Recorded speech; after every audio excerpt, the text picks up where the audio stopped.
Hello. We have another interview. We have another interview. We had the pleasure of, or I had the pleasure of interviewing Fabian Gamper, who is the cinematographer of Sound of Falling, which is a film that I'll try and describe. It's basically, let me try this. It's about four different girls from different time periods in Germany who all grew up in the same farmhouse. So the film sort of flicks between these different girls and explores how generational trauma is sort of passed down in history, kind of, and like how it's passed down through spaces and time and the people that sort of live in that area. And I hope I'm describing this as best as I can. But it's a very cool film because it comes from a very unique perspective. I really enjoyed sort of the look of it, which is great that I managed to sort of have a conversation with Fabian about how he filmed it and his decisions behind it. And yeah, I hope you all enjoy like another interview. So he wasn't too comfortable with having his face on camera, so we won't have. Oh, sorry, I'm just cleaning the screen. So we won't have a video for this, but just enjoy the audio. All right, enjoy. Yeah, well, what I wanted to start with was there was a very like distinctively textural, grainy, kind of like desaturated look to the film. So I just wanted to ask, like, how do you get there, and what was the creative decision behind that type of look for the film? Yeah. So the nice thing was that I could start very early on in the process when even Mascha was writing the screenplay together with Louisa Peter. We started to talk about this film and about the visuality and how it should look like. And Yeah. since the whole dramaturgy and the architecture of the film is not in a linear conventional way, but it's more so it doesn't have like a clear plot or even a main character. So it's really associative, and it's constructed in a way that memory works. So this was the big inspiration for the thing. So like yeah, you not linear, but you remember a certain thing, and then from there you have a connection to something else, which works in a very subconscious and intuitive way, but it jumps, but it still has its logic, and that's where we were aiming for. So early on we were talking about this idea, and we felt like to make this narrative work, the images should really match that, and we thought like this wouldn't work if you have like wide shots in a very and clear wide images where you see everything and recognize every detail.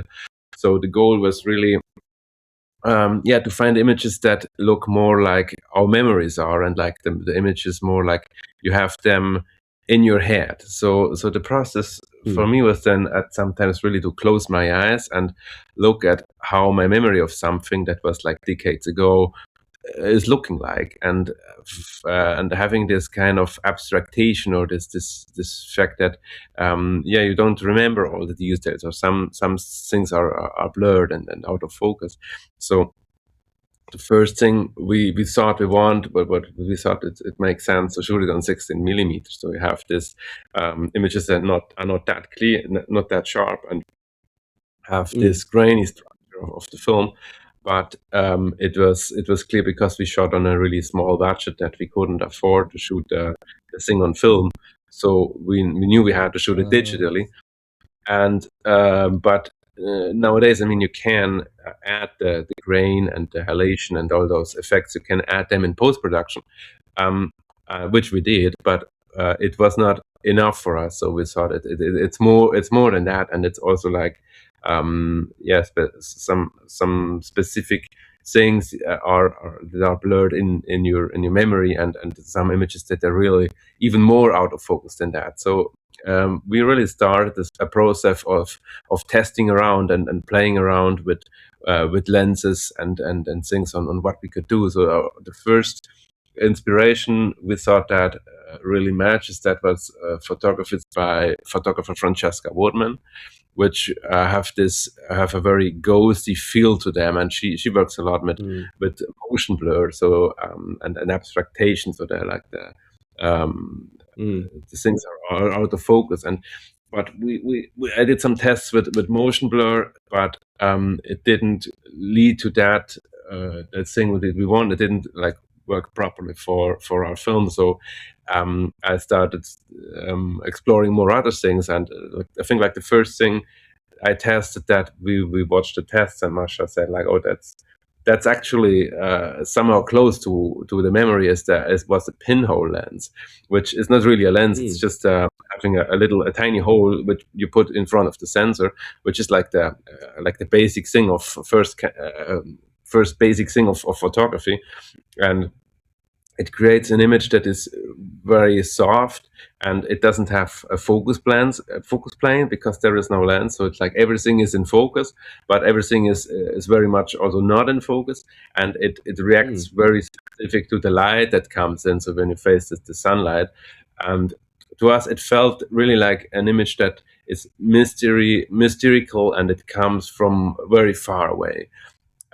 So and then for a moment we really thought, okay, let's shoot this film like that. That kind of matches the imagination. But we realized it's way too blurry. You can't do a whole film like that, or you could, but audience might be bored by the blurriness. So we decided to use this effect just on specific moments, and we also felt that there are more.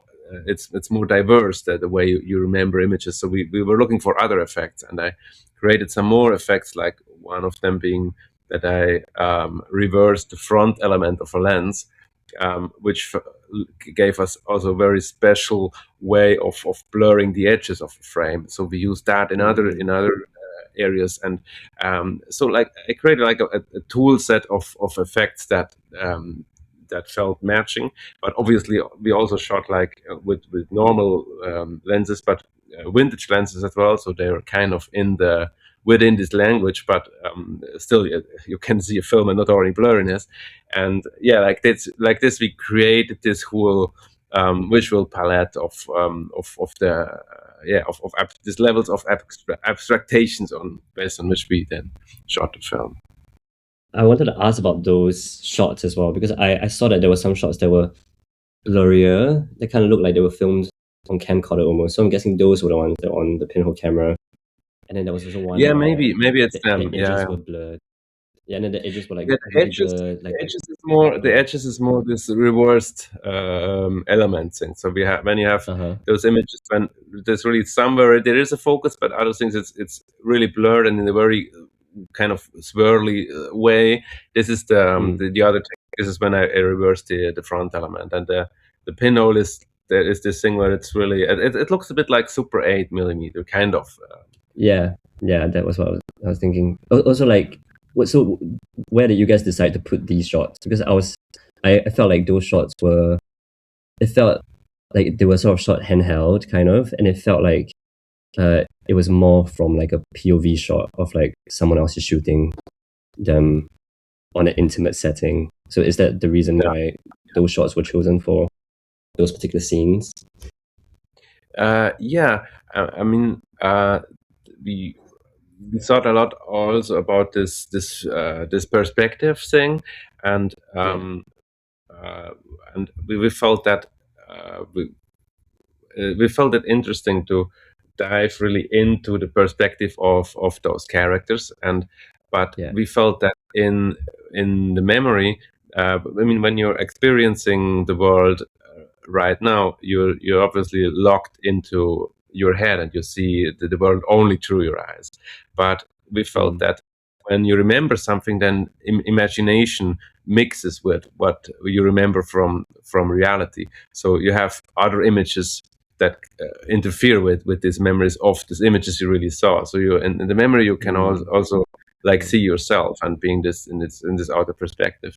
And yeah, but then for bringing in these ideas of a camera movement, there were plenty of other ideas coming into that, because yeah, um, when planning the film, we were in this farmhouse which we had access to, and we were very much inspired by this relocation because it was really an abandoned farmhouse which was empty for several decades, and Mm. um, walking around in this place, you found like furniture from the other times and photographs from other times, and it was really about this idea of feeling a connection to people who live there, or like I mean, this was also kind of the a subject on top of this whole thing, like the transgenerational traumata and what from generations we didn't even met, but what they experienced and what they had in their lives, what is um, still important to us and that still has an influence of us, and to create this connection between those generations. And we really found this farmhouse is a nice vessel for those kind of hidden Mm. connections between those generations.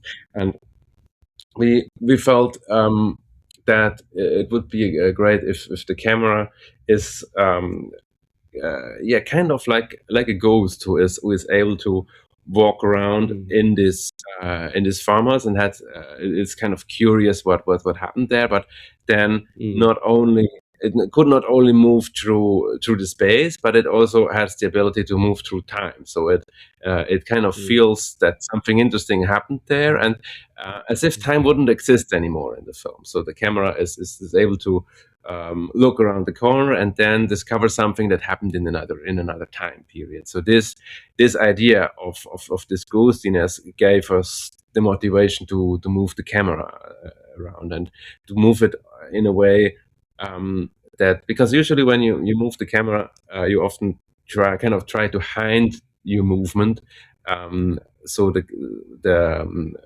so you're not aware of the camera when you watch the film. You pan with an actor, or you follow an actor, or then you do like an emotional motivated push in, but you're not really Mm. aware that there's a camera. You try to hide it. But for us, we felt this concept of the ghost and of the camera being some ghost actually being there would Mm. work nicely for our film. And we even included the actors in this idea, so we sometimes have this kind of breaking of the fourth wall when an actor is really looking Mm. directly at the camera. And yeah, Yeah, I felt that a lot with how some of the scenes were also framed, where you felt like you were peeking through things, like peeking through yeah, doorways and like curtains and keyholes. Yeah, were there any like special sort of like framing with these peeking kind of like frames that you did to sort of emphasize this idea of like a ghostly presence? yeah, that, and also for me, it helps to reduce the amount of information you have in one picture, Mm. because Yeah. this memory thing, when I look at the images I have in my head, as I said, there's not like, I don't remember like all the details being around, and what was the doorknob, and what was the little detail on the window besides there. You may remember a certain very Mm. specific thing.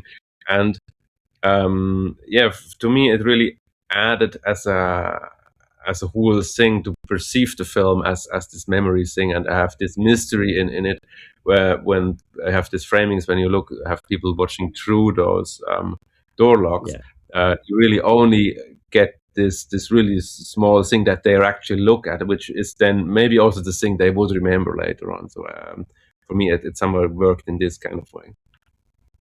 Oh, yeah. There are also like quite a lot of dark scenes I feel in the film, like with the candles and kerosene lamps. And then Yeah. I was thinking about it, and given that it was like four different time periods, I'm guessing the choice of lighting also had to reflect the time and different periods. So were there any like decisions behind that? Do you talk to like the director Mascha about it, and how did that affect your Yeah, yeah. cinematography while you were Um, shooting? yeah, so sure. Yeah. Yeah, so what we thought is that often when you have different time periods in a film, it would be like one time period that is the present, Mm. that has like a certain look, and then you had the other time periods being like a flashback, or or a memory, so it would give them a distinctive look or color palette, so you know, like this is now a memory for somebody. But for Sound of Falling, it was really not like that. So every time period is kind of equal, or it's everything is like a memory from somebody, and it was not about separating them and being clear it's now and now is somebody remembering. It was more about bringing those times together and make those connections in between them. So Mm. we knew early on it should be the same look basically, and the same stylistic approach to each scene. But on the other hand, obviously, we wanted the viewer to be aware of the time period, or that they are in a different time. And then Yeah. we realized that just by the set design and also costumes and the amount of people being there and what they're doing, it became pretty obvious that you're in this time now and then in the other time. But what certainly helped is this use of practical lights, because we wanted to have a very naturalistical approach, and we Mm. also wanted to have this mystery of of darkness and like the night scenes, as you would perceive it normally if you enter a farmhouse where there are only limited light sources. Then it's not like uh, light everywhere. You have very small areas that are lit, and it's very bright where the light source is, and the rest is dark and you don't see Mm. a lot. And we really wanted to create images that have this naturalistic feel of them.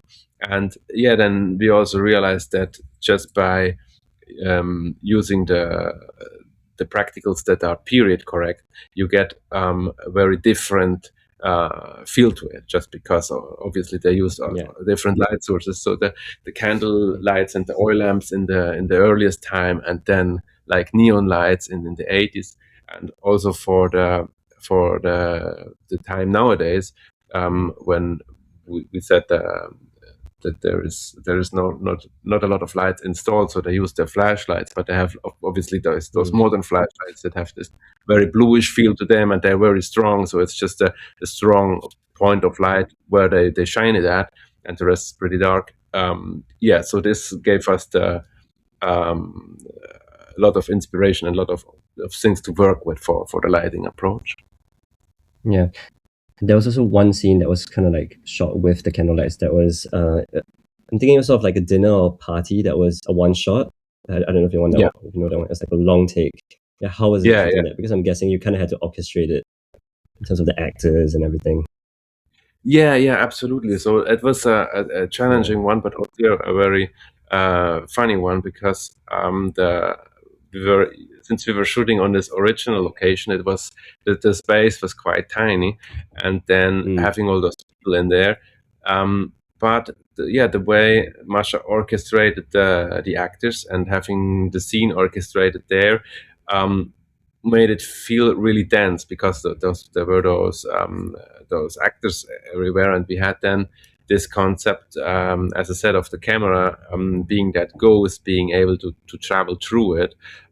So we started designing the shot, um, starting with this idea in mind. So I tried to get a bit away from my usual habits as an operator to operate a shot, and more become like somebody who's going through space and being curious. And then Mm. this idea switches with phases of the shot, where it becomes a normal shot, of course, because then the camera is again following somebody, but then it's losing the person again, and something else is it's taking its attention. It goes to the other room. Um, yeah, so we had this process of then finding and doing this shot. And the Mm. great thing with the candles was that it enabled us to really do the shot, because you see like almost every angle of the room. And since we had all these candles and oil lights, we Uh-huh. could avoid having stands standing around, and it kind of worked out this way. Oh, cool. Yeah, I didn't think about the fact that, yeah, if you're using candlelight, then you probably won't have as much of the, because the lights on sets are always huge. So I'm guessing they went in a way.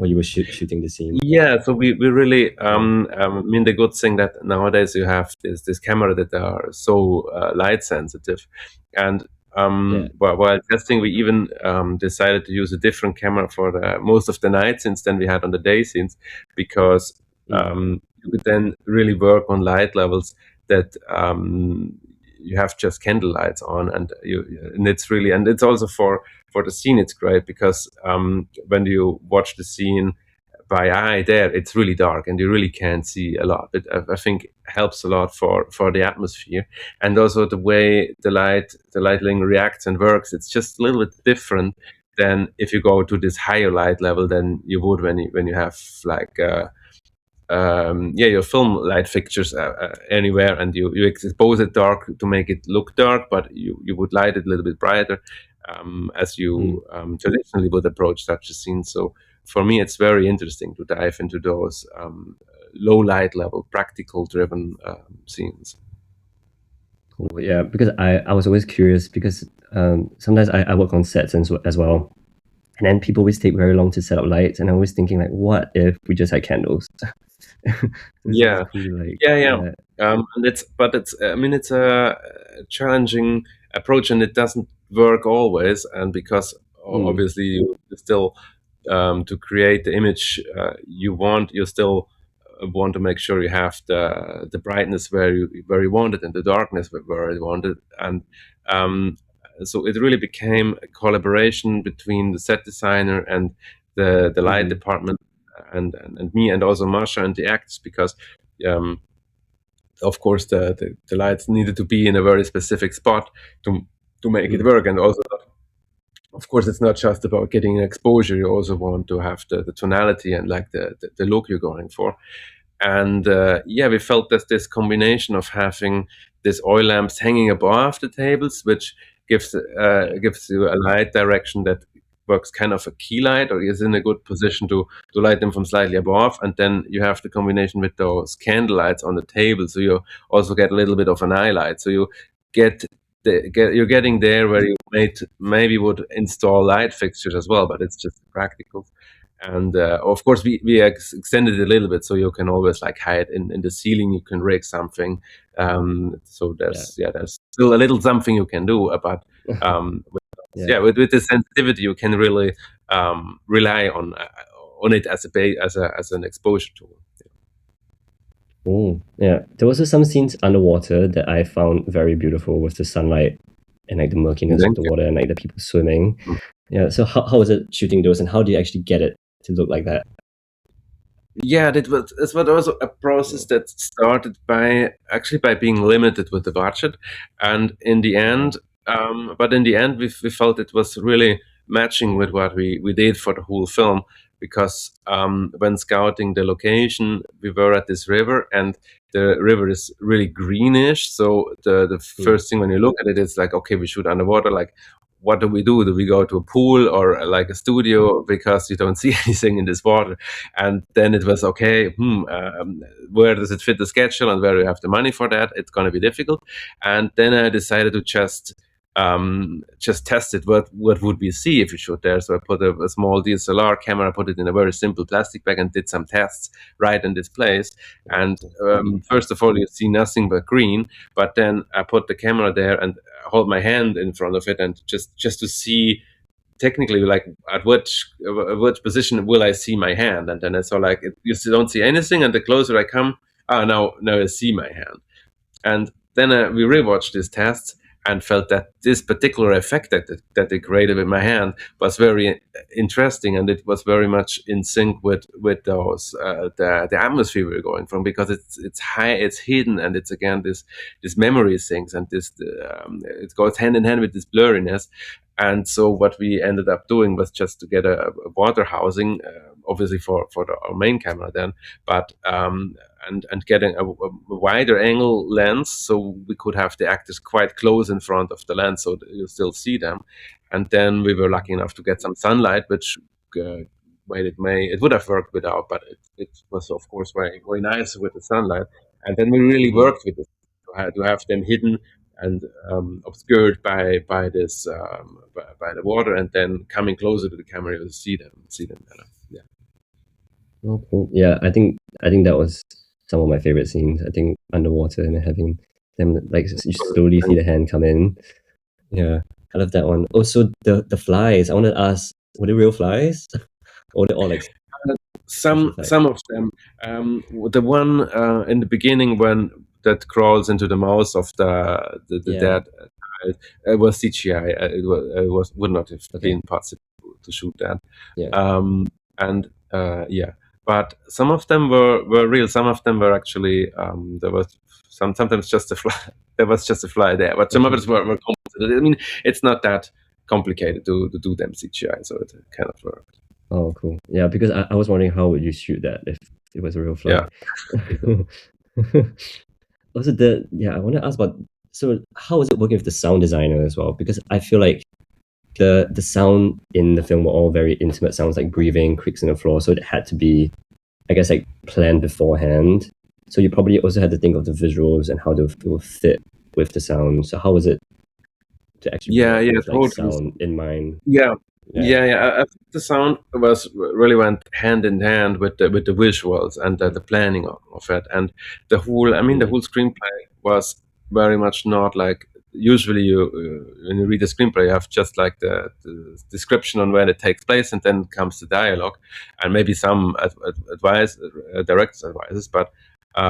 This one, since there is so little dialogue, was really written in a literary way, and very much about how it looks like and these visuals, but also sound. So there were Masha had the sound always in mind when writing the screenplay, and there were very specific remarks in the screenplay on how the sound um, Mm. on how the sound is, and it also has its narrative function because um, it's also a way since it's about traumata and it's a kind of a way that traumata works that it kind of splits up an event that happened that was traumatizing in the memory. It can split up between images and sound, so it's not in sync anymore, and we have Mm. this sounds that sometimes like know a little bit more than the characters know. Yeah, so this whole concept of how to get the sound was in the screenplay, and then at a point, the sound designers came on board. Billy Mind, which with her she worked a lot, and then but also other artists, and yeah, they really looked for this kind of um, uh, special sounds and architected it the way it is now. Yeah. Was anything decided on set then, or was it all planned out? Because I'm guessing if the sound like was already written in the script and everything must have already been really planned out Yeah, yeah. to shoot. I mean, Yeah. there's still a lot of things that are. I mean, the way the actors do the scene and the scene unfolds on a day, and also just to have the footage afterwards is different than having the screenplay. So for me, when I think of the screenplay now, I think it really for me it's very much has this feeling that you get from the film when you watch it, and the effect it all works. So to me, this is really close to the screenplay, but it's not that it's like scene by scene exactly there. So once they had the footage, they had still had to again puzzle it together and figure it out how it really worked now that it's really moving images, and also like how does this whole concept of narration with all the planting and the payoff, like um, when you have a certain scene, is then the next moment you have access to that? Is it directly afterwards, or is it better to put it on another place? So there was a lot of puzzling again, following up in the editing process. So it's not like one by Mm. one. Of course, also you discover things on shots like how to do it exactly on set, but the whole thing how this narrative would work, and that it is like this memory thing and how it should look and sound like, yeah, was very much um, Mm. the plan, and also took them a long time, Masha and Louisa to write the screenplay. That had like a 3 year process of developing that and making Wow. it work on paper. And yeah, so you just go through it once more when you really do the film. Oh, yeah, because there were some parts of it, especially the ones that were like, the blurrier ones, that kind of felt like it was like Super 8, where I felt like it felt very in the moment. So I was wondering like if that was also planned out. You know how like where you zoom into a certain part of the frame, or like Yeah. when sort of move to focus on something else, that felt more like an in the moment decision. Or was that also planned out? Yeah, something in between. So I think it was Yeah. very much like this emotion you get from that was planned out, but sometimes like Mm, how you reach it exactly was found later. Or for example, I don't know yeah. if that's that exact moment you mentioned, but there is this moment when little Alma, the little girl, is sitting on a sofa and is kind Yeah. of That's all. interpreting this image Yeah. she saw, right? And she's sitting Yeah. there as the other girl who died, and we have to zoom in. And this was the thing that this we didn't shot that. I mean, we did a lot of zooms that we shot in the film, and it was also part of the concept, but we didn't use a zoom for that moment. We just had a little push in, and it stopped at a certain point. And then Mm, at this moment, it was really an editing thing that wanted. I think at the beginning they just wanted a little bit more of the movement, so they zoomed a bit in, and then to mm, me it's now very interesting that they zoomed in so much that you really in this moment really see the digital pixels and until like the image kind of breaks apart and you go really into that.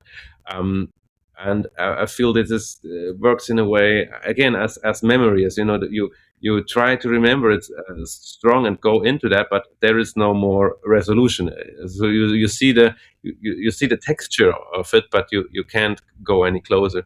And I think this one is something that again in the idea behind it was there, and we were trying to find it, but the way it actually worked out was within the process of the screenplay, and then how we shot it, and then still little adjustments in how it was in the editing. Yeah, so it was mhm. a still a vivid process. Cool. Yeah. Also, so with the last final scene, like the ending scene, how was the floating shot? Like how, because when they sort of float up, I'm guessing they were just like Yeah, yeah. harnesses, but how was that? How was that shot? That was the Yeah. the shot that we actually did spend some money and did it like the way you would normally probably. So it was just like they were Uh, on we had cranes and they were on wires with the stunt uh, team, and we had like four big wind machines, like fuel driven wind machines to get the wind effect. And yeah, that was more than like you would do it on mm, a normally budgeted film. Yeah. cool. Yeah. So any upcoming projects for you as well that you want to share? Maybe that they're working on right now, or Um, well, I'm now very happy to have the chance to travel with the film, uh-huh. which is really great. And I unfortunately had to say decided to say no to some films I would have loved to shoot, but for me it's really nice opportunity to travel and to Mm-hmm, meet people and have conversations with this film. So mm-hmm, yeah, I'm really happy about doing that mm. right now. Yeah. Well, it's a very beautiful film. I had to go back and like go back and see like a couple scenes because I thought it was shot so well. Also, I feel like it's a very unique perspective. I wouldn't think that a film of like all different time periods would be shot like this. Yeah. Okay. Also, yeah, did you have conversations with like Mascha about in terms of like the falling scenes as well? Because I'm guessing that was sort of alluding to the title and like the idea of like the generation trauma. So like the ones where they fall from the top of the farmhouse. Yeah. I mean Yeah. the little girl drumming there. Yeah, Yeah. it was also a thing we were thinking about for quite a while how to shoot that, because this subject as of falling. I mean, it even made it into the title um, Yeah. of someone falling, and I think it's a very poetic filmic thing as well. And for this particular scene, I mean, we chose this very simple approach of her just being standing there. You see her from behind, and then she jumps, and in a very short, she's just there, and then she disappeared because she jumped. Mm.